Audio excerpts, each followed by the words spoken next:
Aujourd'hui, c'est la fête des mères. C'est normalement un jour de fête où on va célébrer celle qui nous a donné la vie, celle qui nous a cajolés, celle avec laquelle nous avons de bons souvenirs, mais c'est pas toujours le cas pour tout le monde.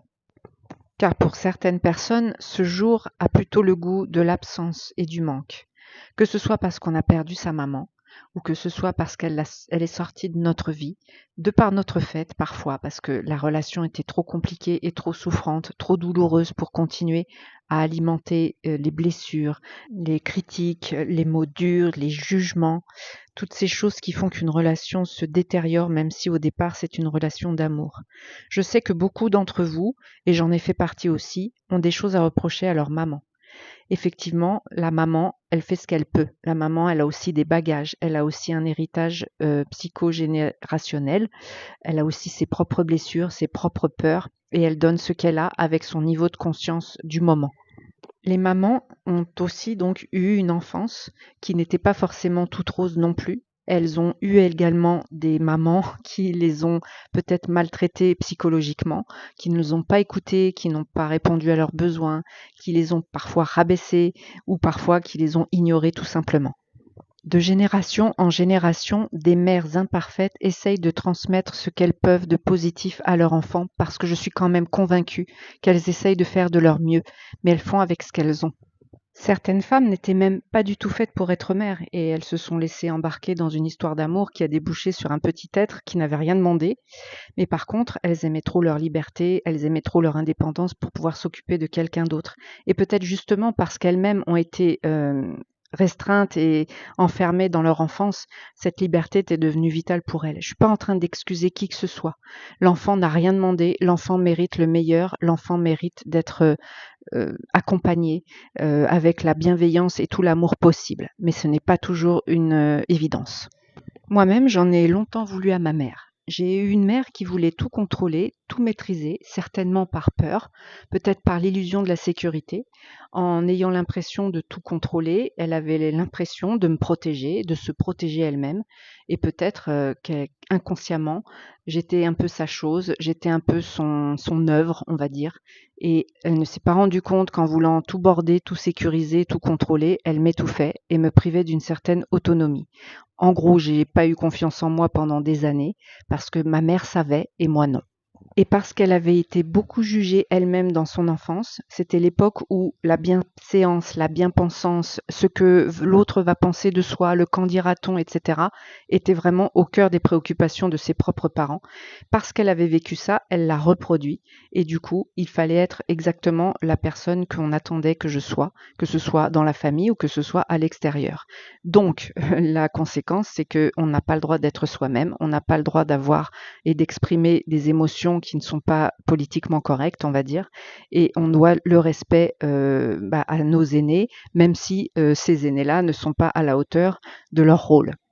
Il s'ensuit inévitablement des jugements, il s'ensuit inévitablement la barre trop haute pour tout ce qui est études à l'école, comportement social, la politesse, toutes les injonctions, tu dois être gentil, tu dois rendre service, etc., etc., ce qui ne laisse aucune place à la personnalité propre, à la créativité même de l'enfant. Et en gros, ça l'étouffe, ça l'éteint et ça le cantonne dans des cases et dans des grilles de comportement qui ne sont pas forcément ce qui est bon pour lui. Et je ne parle même pas d'exprimer nos besoins et encore moins de les satisfaire. Pour être très honnête, ma mère s'appliquait à elle-même toutes ces règles qu'elle m'imposait et donc c'est en cela qu'il n'y a pas à en vouloir à la personne, dans le sens où il n'y a pas vraiment eu de prise de conscience ni de travail sur soi à l'époque. C'était pas du tout à la mode d'aller voir un psy et de travailler sur soi. Quand on était déprimé et quand on avait eu des blessures dans sa propre enfance, on faisait avec. Il n'y avait pas moyen de travailler ça. Et il n'y avait pas internet et les bouquins c'est pareil, c'était pas forcément accessible à tout le monde. Donc on faisait de son mieux avec nos casseroles et c'est ce qui lui est arrivé. À tel point qu'elle est tombée malade et que quand elle a eu son cancer, elle ne l'a même pas dit à ses parents, comme si c'était les décevoir que de leur annoncer qu'elle était malade. J'ai donc longtemps eu ce sentiment que je n'étais pas assez, que je n'étais pas à la hauteur, que je décevais, que je ne pouvais pas avoir confiance en moi puisque sans ma mère je n'étais rien. et c'est ce qu'elle me véhiculait d'ailleurs, mais à son insu en fait.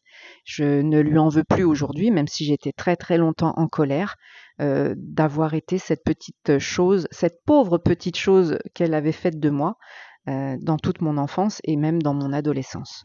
Aujourd'hui, ça fait 30 ans que ma mère est décédée et ça fait seulement, je dirais, 5-6 ans que je lui ai pardonné. Pour vous dire que ça laisse vraiment des traces et que parfois, c'est resté un petit peu la victime que j'étais enfant, la victime de sa toute-puissance.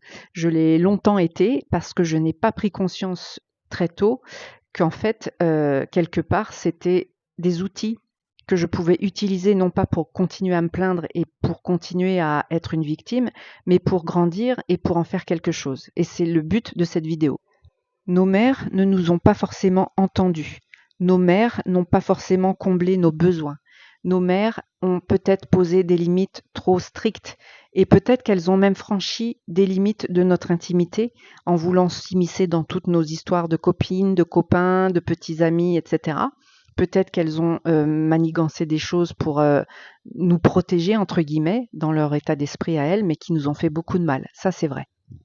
Il y a même des cas, et je ne le nie absolument pas, où la relation avec sa mère est carrément pathologique et toxique.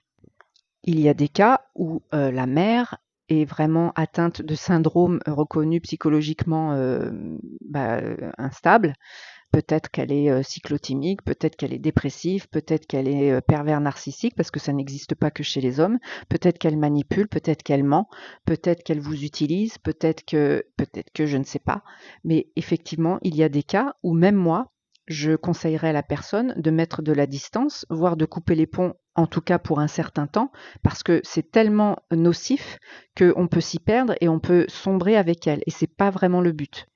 Dans les cas où nous avons des tas de choses à reprocher à notre mère, il faut arriver à prendre une certaine distance tout de même.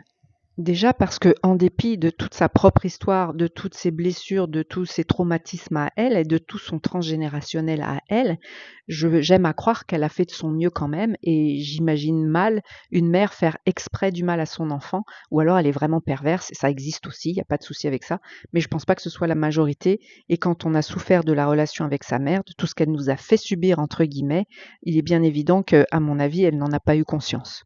C'est déjà un point pour commencer à essayer de lui pardonner. Encore une fois, il ne s'agit pas de nier ce qui a été souffrant, ce qui nous a fait mal, ce qui nous a peut-être même détruit pendant un temps, toute notre confiance, toute notre estime de nous. Il ne s'agit pas de ça, je suis bien placée pour le savoir. Maintenant qu'on a dit ça, la relation avec notre mère nous a aussi permis d'être aujourd'hui la personne que nous sommes. Parce que le fait qu'elle n'ait pas répondu à nos besoins, qu'elle ne nous a peut-être pas laissé les exprimer tout simplement, ça nous a fait prendre conscience qu'à un moment donné, la seule personne qui peut y répondre, c'est nous-mêmes. Le fait qu'elle ait enfreint nos limites intimes en se mêlant de nos histoires, par exemple, ou qu'elle n'ait pas su poser des limites justement dans la relation, nous a appris à nous, aujourd'hui, qu'il faut en mettre pour pouvoir être respecté, tout simplement.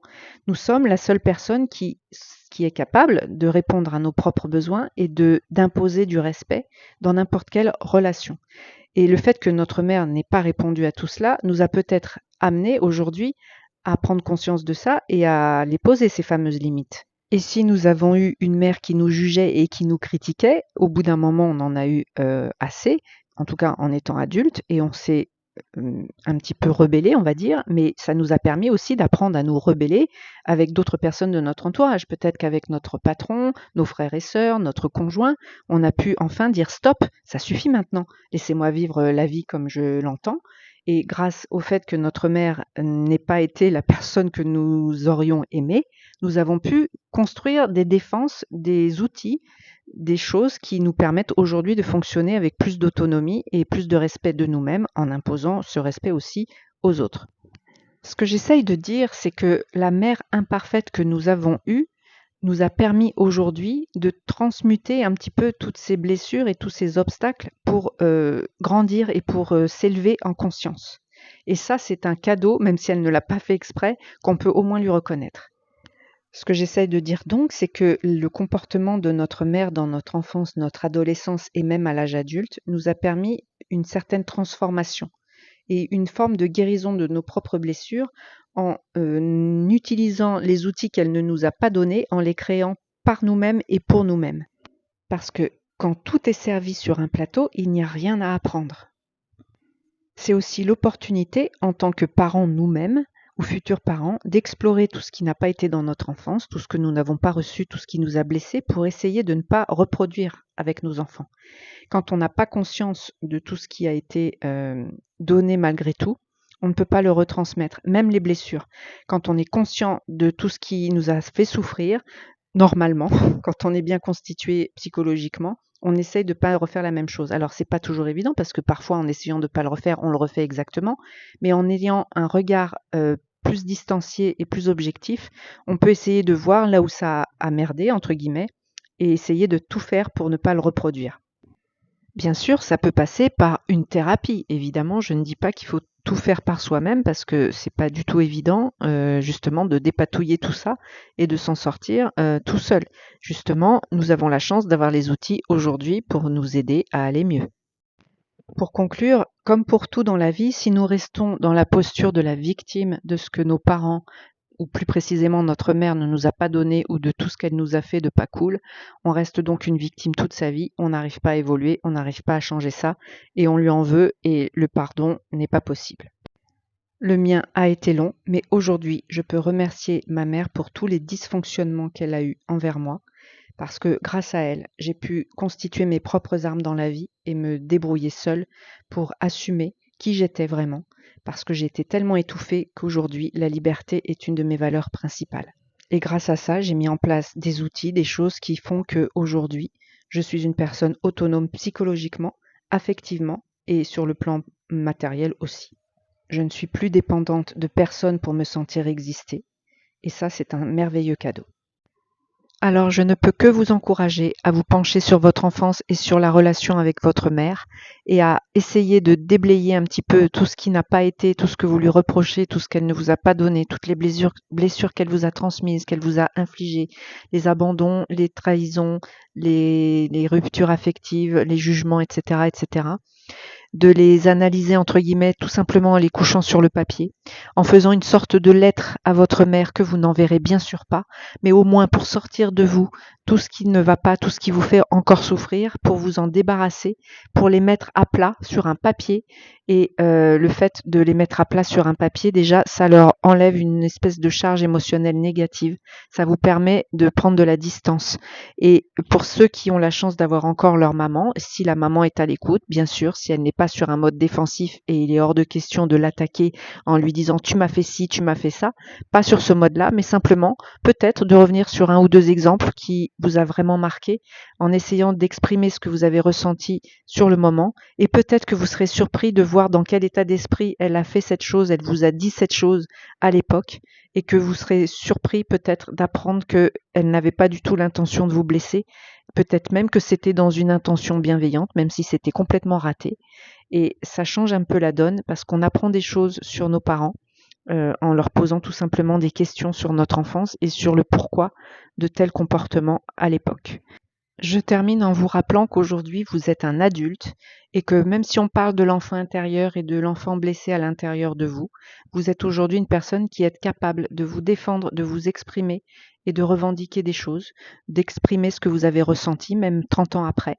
Et c'est toujours bénéfique d'assainir et d'aplanir la relation, ne serait-ce que pour ne pas regretter de ne pas avoir pu dire tout ce que vous auriez aimé dire le jour où elle fermera les yeux. Je vous laisse avec ça. À bientôt. Ciao.